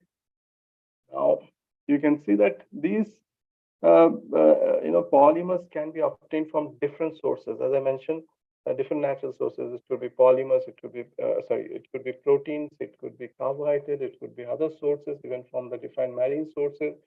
Now, amino acids, just I mentioned, proteins, amino acids, saccharides, nucleic acids, all could contribute in the making of such polymers, and we can use it for different drug delivery system, wound healing, implants, food applications, and also so on. So, now this we talked about that biopolymers. That means these polymers are mainly used for making, obtained from the natural sources. Now we have some different kind of scaffold matrices, carrier matrices that we can prepare. And this hydrogel is one of the important carrier matrices which you can exploit for various drug delivery purposes. So here we have different kinds of hydrogels, like these hydrogels can be classified as degradable, non-degradable hydrogels. And what is hydrogel specifically? If you see, these are three-dimensional matrices, has the capacity to retain water molecule within its structural moiety. So this is advantageous, specifically when you use this or exploit this hydrogen material for various applications. Nowadays we can play with various parameters of this. Making Sir, sorry to interrupt you. We cannot get your voice, sir. It's very, very low. Is it now? Is it okay? Sorry, sir. We cannot get you. It is not proper. Hear me properly now? No, sir, not at all. It's very, very, very low.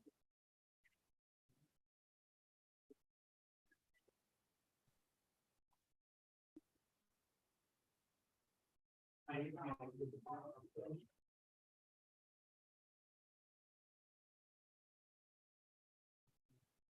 check without this headphone.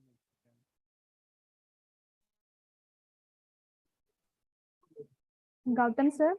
Yeah, now can you hear me properly? Yes, sir, we can hear you now. Okay, okay. So as you can see that we are talking about should I start from the beginning or I can go on from here? So, okay, I was dealing with these polymers.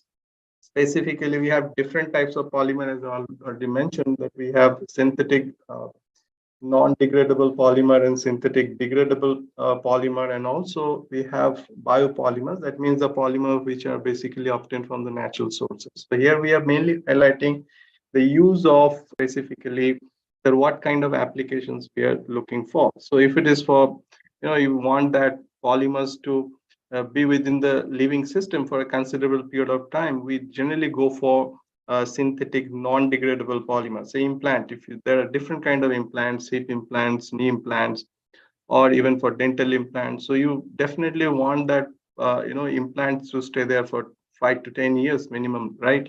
So if the polymers start degrading, that won't be good, because no patient generally don't want to go for frequent operations and all. So in this case, it is clear that you specifically wish to have this polymer to last for long, right? But there are certain cases when you want that polymers to be degradable in nature.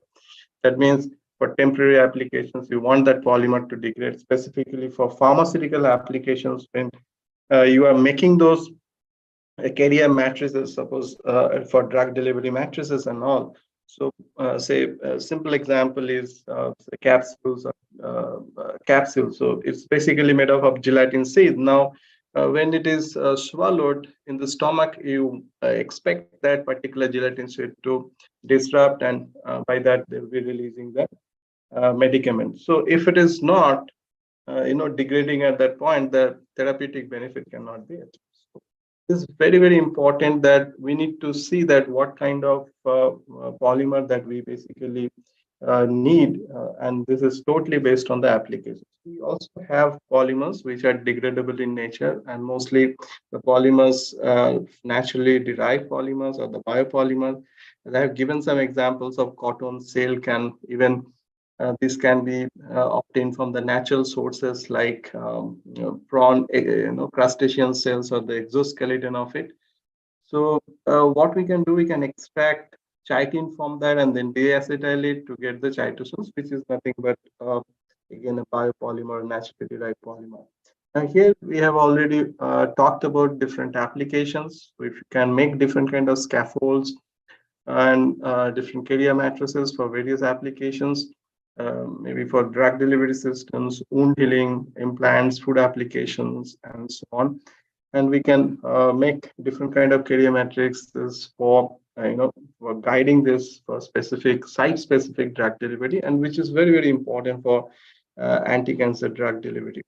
And even a very important area also we can highlight, that is regenerative medicines or the tissue engineering, where we can make use of this naturally derived polymer for designing different kind of tissues. We can develop tissues and other things for drug delivery for different kind of regenerative medicines, specifically say skin tissue engineering, bone tissue engineering, liver tissue engineering, making nerve conduits and other things. That all we can do with this. Now, I think we are here. So we can make different kind of carrier matrices, as I mentioned. Similarly, this hydrogel is one of the very important, carrier matrices scaffold that we can make specifically for various applications. And this can also be derived or can be designed using synthetic non-degradable as well as synthetic, degradable polymers or the biopolymers, and we can fine tune these hydrogels for various applications. There are a lot of smart hydrogel nowadays, and we can use it for various tissue engineering and other applications. So I'm not going into details of it, just to mention that these are the different types of hydrogels that we have, and these are the classifications of the hydrogels. And now, if we just check with the advantage and disadvantages of these hydrogels specifically, we'll find that if it is made with made from this natural derived polymers, then they have certain limitations. Like, it can be degradable, but most of these polymers, naturally derived polymers, they have very poor mechanical strength. So we need to enhance the mechanical strength if you have to use it for various tissue engineering applications, and making even for drug delivery matrices and so on. And the hydrogels, as you all know, that it is a three-dimensional matrix, and which has got the capacity to retain water molecules within its structural moiety. So it's a very important things that we can use. Now here we can see, that why this is one. So we can use it for tissue engineering purpose, cell culture systems, drug delivery, which is very important, right? For designing different kind of scaffolds in tissue engineering, and drug delivery, timely released of drug at a specific site. These hydrogels can be used for that. Now, as I mentioned, now when we are making these drug delivery matrices, we require these matrices to degrade. So we can use these polymers, specifically biopolymers or the naturally derived polymer, for various applications. Polymer-based matrices we can make, carrier vehicles. Now we can encapsulate the drug molecules within these polymer matrices, where you can easily see here that it is basically use drug within this capsule or the polymer matrix. We can interrupt drugs also within this polymer matrix. So there are different ways we can use this. Now the purpose of this is to improve the drug delivery, or manage the drug delivery or drug release specifically. Now, quickly, if you see, I just like to introduce that control release system. I think many of you are familiar with that.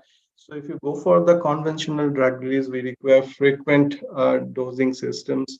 Say in this case, A, and there are few things that are very basics to understand. Like, this is what you can show that minimum effective level, which is very, very important, because for any drug to become effective, it has to cross this minimum effective level, and it should be between the toxic level and the minimum effective level. Then only it can show some therapeutic benefit. If it is below this minimum effective level, then it will be subtherapeutic and it will not show any therapeutic benefit. Now, most of the drug, conventional doses from tablet and other things, they basically require frequent dosing. After, say for example, paracetamol and others, they every 6 or 8 hours you need to give that dose. So what will happen initially, it will be in the systemic circulations, and then it drops, the concentration drops, goes below that minimum effective level, and again you need to give that dose so that it crosses that minimum effective level to give that therapeutic benefit. And here, that's why this particular term that has come, that control release systems, where initially we give the drug release and then it will maintain that specific drug concentrations within the toxic level and minimum effective level. And that's how we can achieve a lot of benefit using this control drug delivery system. So it's basically aim nowadays, in drug design industry, to come up with a new molecule and then get it commercialized. Usually takes not less than 15 to 20 years. But what we can do, there are certain cases, what we can do, we can repurpose drug, we can use, increase the efficacy of the existing drugs. And by that, we can do generally by improving the carrier matrices and so on. So if you can make the control release systems and other things, that would also help. And for making those control release systems, what we can do, we can use different kind of matrices, we can use different kind of vehicle, and for that generally different kind of biopolymers and other things are used. So that is the specific reason for using this thing. Now coming to the different drug release forms, the different mechanism by which it can happen. So there are matrix-based, reservoir type, biodegradable type, and swellable control release systems. So you can see here. So degradable here, the drugs are entrapped within the polymer matrices, and the part is dissolved or degraded. And when it is degraded, it will basically release the content in the solvent or the particular medium. Now, in swellable, that matrix swells up, and the polymer is, this basically made up of different polymeric chain, and interstitial space in between that will increase, and the molecules which are entrapped, drug molecules which are entrapped within this carrier matrix initially, or this network. Now, since the intermolecular spaces that has increased, it can easily diffuse out of it. So this is the specific reason based on which that drug release basically takes place. Now coming to natural polymer, I'll focus on one important natural polymer, that is gelatin. Many of you are aware of it. Gelatin is specifically prepared from thermal degradations of collagen. Collagen is also a protein molecule which we can obtain from various sources, natural sources. And gelatin is generally regarded as safe material. That's what called grass material. And why is it important? Because I'll also highlight some of the work that we have done. And here, what we have done, that gelatin, we played with or exploited the properties of gelatin. The sol-gel transition temperature of the gelatin is very, around 32, 35. I mentioned 35 is the range actually. Now, that means above this temperature, gelatin exists in sol state, and below this temperature it is basically in a gel state. So you can play with this sol-gel transition temperature and can basically fine-tune or regulate the release behavior. That's what we are basically trying to do, and it resolves readily in aqueous environment. This, since this is a biopolymer, the mechanical strength is very, very low. Now later on we'll emphasis on that part, that how we are improving it. So now, in order, see, there are different ways we can enhance the mechanical properties. A very important approach is using different fixatives or cross-linkers. So polymers have changed, different chains. Now, if we use cross-linkers, specifically chemical cross-linkers, then what they will do, they will basically allow bonding with chemical bonding or covalent bonding with these particular molecules, and that stabilizes this polymer chain, that improves rigidity. And once you be able to improve the rigidity of the polymer molecules, or you can immobilize this polymer chain, you'll be able to improve that mechanical strength in that. And if you see that there are different kind of cross-linkers that we have, formaldehyde, glutaldehyde, and glutaldehyde is extensively utilized. That nowadays we have one, but this cross-linker has some kind of toxicity and other problems, so you cannot use this in excess. So we definitely look for the kind of cross-linker which are safe to use, and genepin is one of such cross-linker which is used for that purpose, and it has a lot of application, and site toxicity is somewhat negligible. So that's the reason why the genepin is a molecule of choice. Now you can see this is a naturally occurring cell polymerizing cross-linker. It's derived from fruits of Gardenia Jasmonides illis. And important thing is that when they cross-link, you can also make out by visually by seeing that the change in color. So once you use this genepin, if it cross-links properly, it changes from changes to blue pigments or blue color. So that gives you an indication that it's getting cross-linked. Cytotoxicity when compared to other glutaldehyde or other formaldehyde or any other kind of chemically existing cross-linkers is very, very less. Generally, we can consider this as very safe. So these are the different kind of summary where we are trying to highlight that different combination of carrier matrices that we use, different bioactive agents that are basically incorporated within, and there are different types of matrix that are basically used for various applications. It's control, release, got different tissue engineering applications. Hydrogens are used, microparticles, seeds, and nanoparticles. All these different forms are basically exploited. And important thing is that in this, we have the carrier material that we have used is gelatin and different other. We can use it in different combinations also, and then see that how it can affect the release and other tissue engineering applications. Now let us just get into something what I have done specifically in lab, the drug release from cross-linked gelatin hydrogels. I've already mentioned that we can exploit this gelatin, the sol-gel transition temperatures. Gelatin is a degradable bond, but the problem is that it has poor mechanical strength. So we can cross-link it, and we are basically trying to see that whether this cross-linking will have any impact on the release pattern or not. That's what we are trying to see. So with this, we have gelatin powder. We can make the gelatin shawl, and specifically we have used a model drug that indomethacin, anti-inflammatory drug, and then we can make the drug-loaded gelatin sol, and then we basically this is we played with the sol-gel transition temperatures. We lowered the temperatures and then cross-linked. Once it forms gel, then we cross-linked with genepin for 24 hours, and then we can have cross-linked drug-loaded gel composites. This is what we have done. Here you can see. And interestingly, we are trying to see that the effect of temperatures on the cross-linking.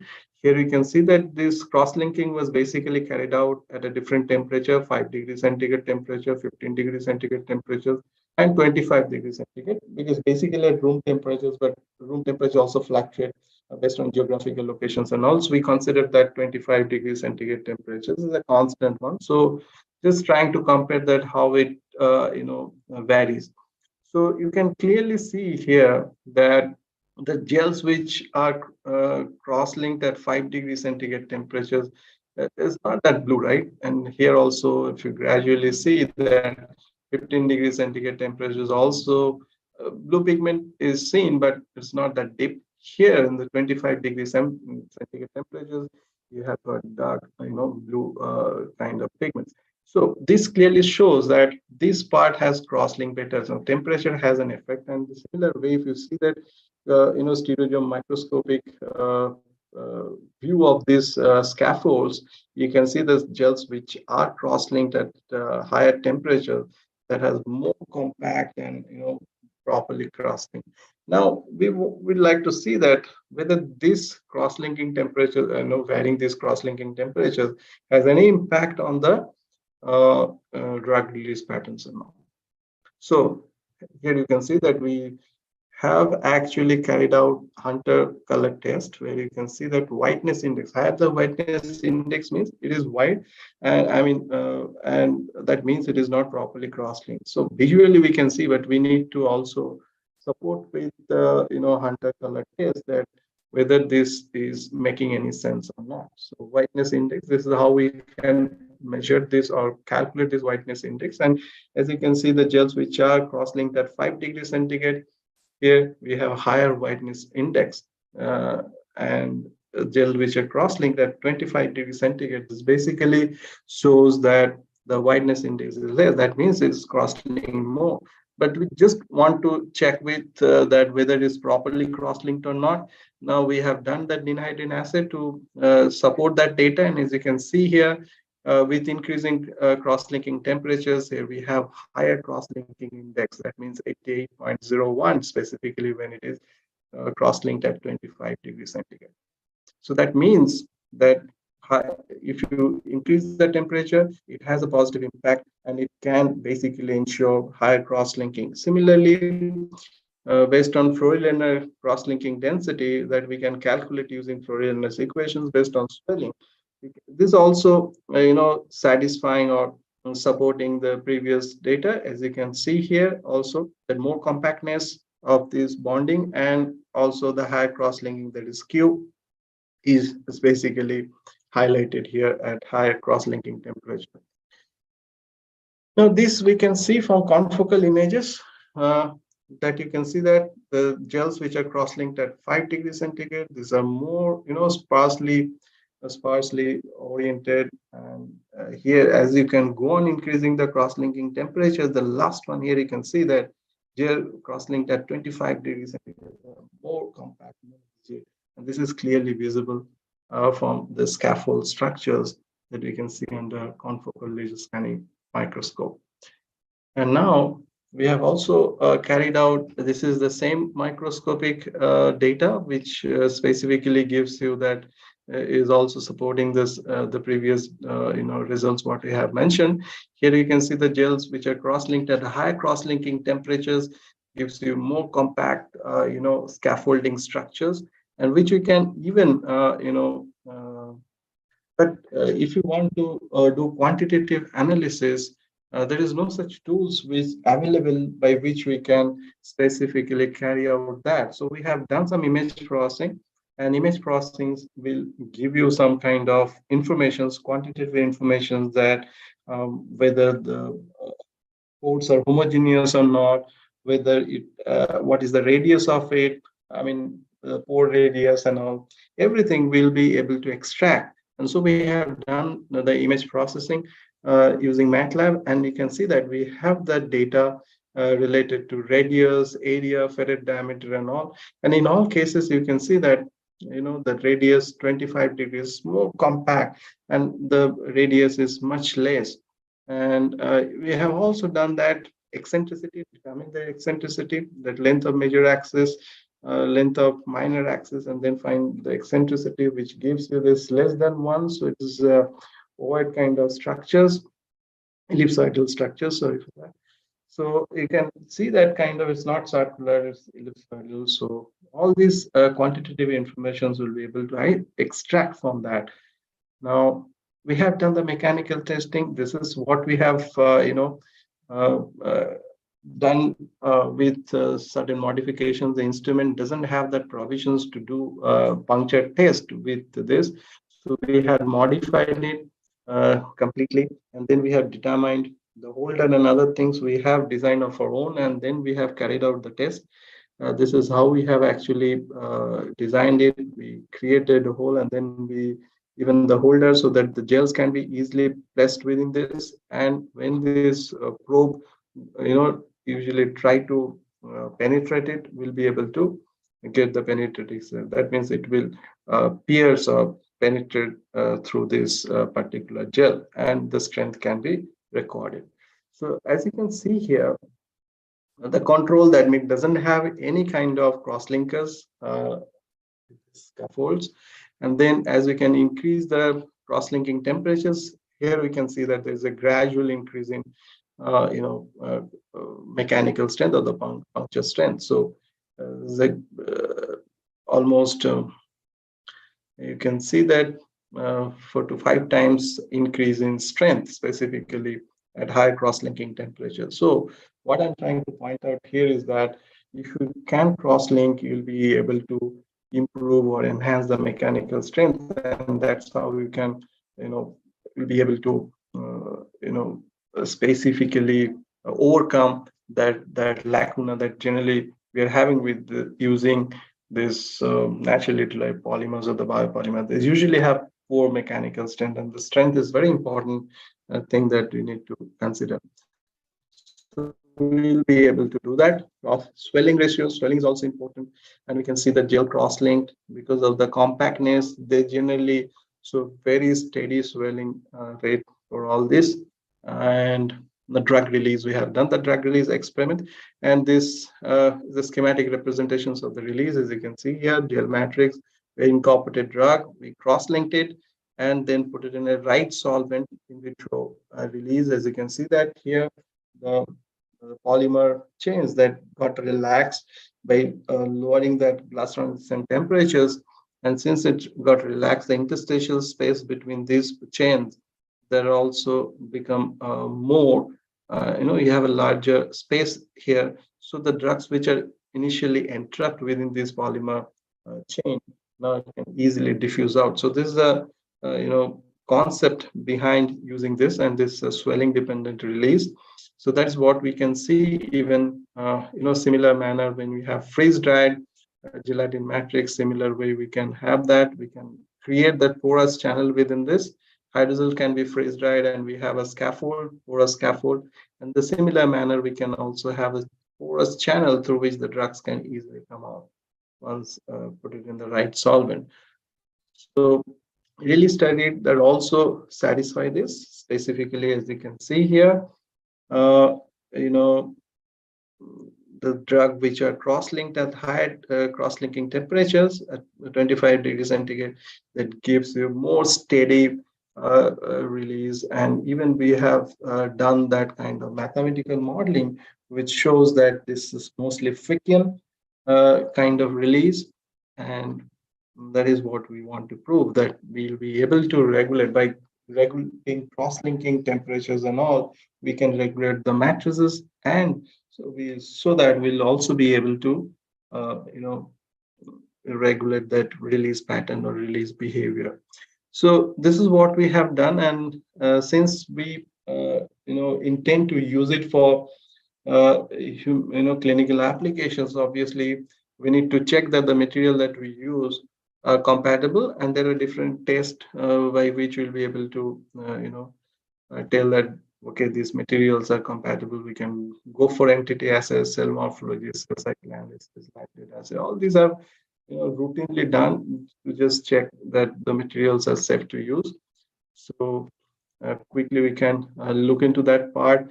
In all cases, the material that are used, cell morphology, we have used a Hackett cell line, and controls are there, and the gels with the different cross-linking temperatures. In all cases, we can see that cells are growing, proliferating proper way, no issue at all. So they are safe to use. Cell cycle analysis also giving you the similar kind of results. If you see the live dead assay with the AH927 fibroblast cell line treated with Genepin crosslink gels, now you can see the green cells are live and those are red are dead. So we have positive control, we have negative control. Now we have used the gels also treated with the gels, crosslink gels. Now in all cases, you can see that even the gels, the dead cells are very less. And so mostly you can see here live cells. So that means that these are safe to use. So these are published in good journals, all these data. Now here also, as I mentioned, the cross-linking has a very, very important role in deciding or regulating that release behavior. Similar kind of thing we have also tried in checking that whether it can improve the or accelerate the healing process or not. So here what we have done, the chitosan's PBF film we have prepared, and then we have cross-linked with Genepin, and then we have done, obviously we have also carried out mechanical testing and other things, because when you apply on skin and degradable one, so you expect that to also have the proper mechanical strength and all. So it did show a very good mechanical strength. And when applied on, we have tested on animals, Swiss albino mice, and you can see that this basically accelerates the healing. And histopathological studies also supported the data. There is initial inflammations, although there is fibroblast formations, because for skin, reepithelialization of fibroblast and angiogenesis are important. Angiogenesis is important, formation of blood vessels and all. So fibroblast concentrations, angiogenesis, and these are very important. And as you can see, initially there's in some cases there's a little bit of lesser higher angiogenesis. Inflammation is still there, that's maybe, and then there's very high concentrations of the fibroblasts that you can see with this cross-link gel. So these cross-linking, Genepin cross-linking, basically help. This can also act as anti-inflammatory agents, this Genepin. So cross-linking basically help. So what we are trying to see here is that we have used a biopolymer, that is chitosan, naturally derived polymer, and then we have increased its strength, we have cross-linked it, and then we use this film as a kind of dressing material so that we'll be able to use it for wound healing progressions and all, so accelerated wound healing. So that's what we have done, and it is very important. How much time do I have? Shall I continue or?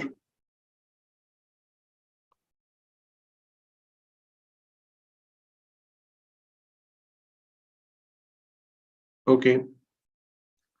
So just even we can use transport of curcumin and modified curcumin for breast cancer management. We have used curcumin is a magical molecule that we generally say because it has a lot of applications.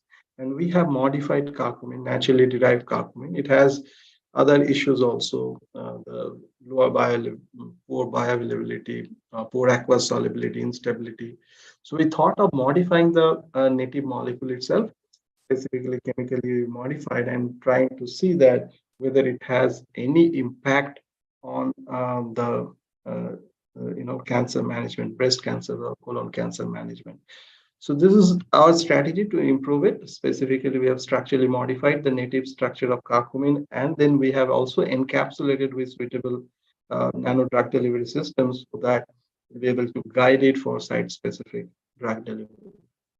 So this is how we have modified the structures, the native curcumin.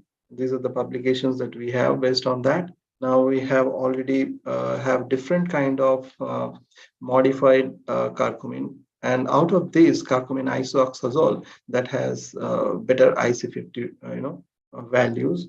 So we have go ahead with that specifically. The molecular docking studies also favoring our findings. Specifically, this C1 that you can see, they're basically given better docking scores. So these are the different breast cancer proteins and which we can target and with the different molecules, and we are trying to see that which one basically gives better docking scores. So native curcumin we have compared with the modified one, and what we have seen in all cases that the modified one specifically showed better docking scores. We have encapsulated also with the chitosans using TPP as a cross-linker to make a nano-formulated curcumin entrapped in these nanoparticles. And then we also check the average particle size. The particle size is very low, around 100 nanometer size that we could achieve, and they're stable.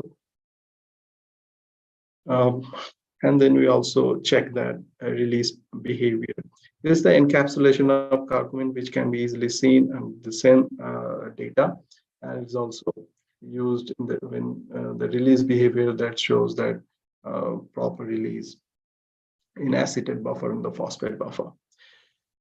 So next, I'd like to highlight on the microneedles part of it. We know that microneedles is a very useful things if you specifically want to go for the painless drug delivery. Conventional needles, they generally pierce till dermis layer, and that's where we have all the knob endings. So it apply pressure on that. So we are basically trying to design something where it will be limited to the epidermis layer, and this microneedle in one go will be able to deliver the required dose. So this is what we have done. So this is the concept of why this drug delivery is important. I'm not going into details of it. So nowadays, this is very, very popular, the microneedle-based drug delivery. And these are the different materials that we have used specifically. And these are the evolutions. Here we have basically trying to highlight the evolution, how these different kind of microneedles using different materials evolve from silicon to now biopolymers and synthetic polymers. So this is what we have highlighted. These are the different types of materials that are used for the fabrications. And this is how the micro needle can be fabricated. First, we need to have a master template, then micromold fabrications, and we need a proper polymeric solutions with which you will be able to make those microneedles, and then you need to characterize. This is what we have done. So we have that, we made that low-cost composite polymer with microneedle patch for transdermal drug delivery. We have made this with the chitosan's PVA, and you can see that array of microneedles. And we have coated drug in this, specifically indomethacin into it, and then we check that how it helps in the release behavior and all. You can see that this is in vivo testing, the penetration testing of it. So it basically highlights that whether these microneedles are working or not. So chicken piercing on the chicken musculatures, and this is basically stained, and then it shows that it is working there or not. So I don't know whether you'll be able. I'll try to play the video if you can see. So you'll be able to see that how it works. So we have here's that needle, and then we'll try to see that whether this can deliver that particular dye here or not. This is playing it again.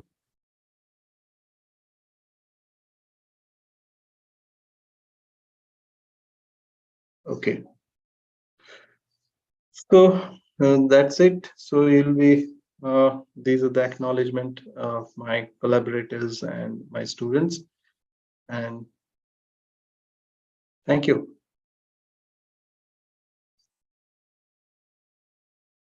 Thank you, sir. It was really an informative session for all the participants. So I request if any participants you are having any queries, you can mention that in chat box. Sir will be replying for your queries.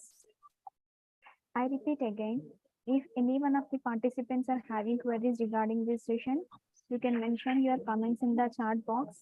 Our keynote speaker will be giving replies for that.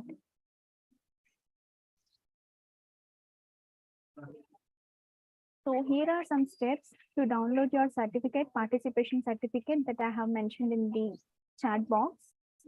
You can download your certificate by using the link that I was mentioned in the chat box. So for that, first you need to sign into your APR account. If you are new user, please sign up by creating an alphanumeric password. You will be getting an OTP to your registered mail ID. By using that, you can able to sign in. So please make a note here. If you are trying to get the OTP, it will be receiving in your spam box too. There might be chances receiving in your spam box. Kindly check into your spam box also. And then you can log in into your APR account, and left side you can able to find the menu bar, and then you can able to click on certificates and then rewards. In the drop down, again select certificate and rewards. Download your webinar certificate. These are the steps you can download your certificates. I repeat again, if any one of the attendees are having queries, you can mention that in your chat box.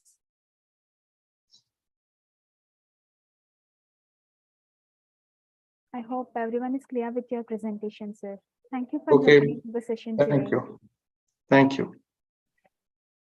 We hope this has been a great experience for everyone. On behalf of Association of Pharmaceutical Research, I would like to express my gratitude to all the speakers for the presence and contribution for making this webinar a more informative and interesting session. Thank you everyone for joining us today. Thank you.